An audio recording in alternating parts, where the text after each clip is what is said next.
The overview of the week for this Sunday is the book of Jonah. I think of all the minor prophets, Jonah has to be the most well-known, mostly because of the account of him being swallowed by the whale. Everybody knows that story. But this book goes much deeper than that. It's really a story of God's mercy towards the Gentiles, since Jonah was really the first foreign missionary outside of the borders of Israel.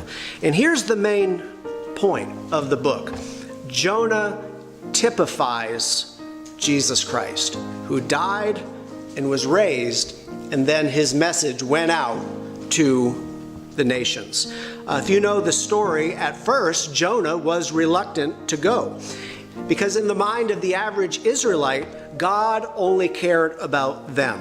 So this story foreshadows the New Testament teaching that God doesn't just love Israel, God so loved the world. The book begins with these words. Now the word of the Lord came to Jonah, the son of Amittai, saying, "Arise, go to Nineveh, that great city, and cry out against it, for their wickedness has come up before me."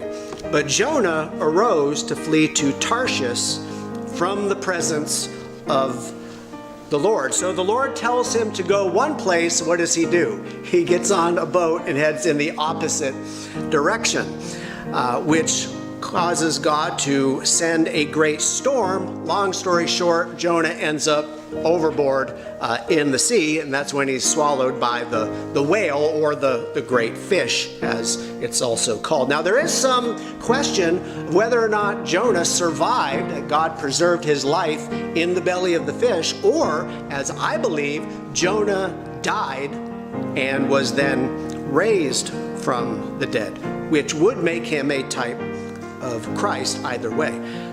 But what does that mean, type of Christ? You've heard this term before, a type of Christ. Well, typology is a method of biblical interpretation whereby an element found in the Old Testament is seen to prefigure one found in the New Testament.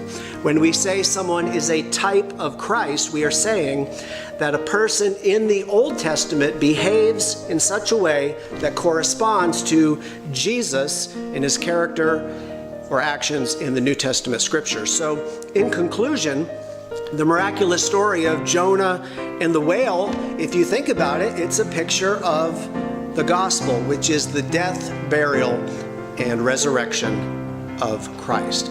As Jesus said in Matthew 12, verse 40, "For as Jonah was 3 days and 3 nights in the belly of the great fish, so will the Son of Man be 3 days and 3 nights in the heart of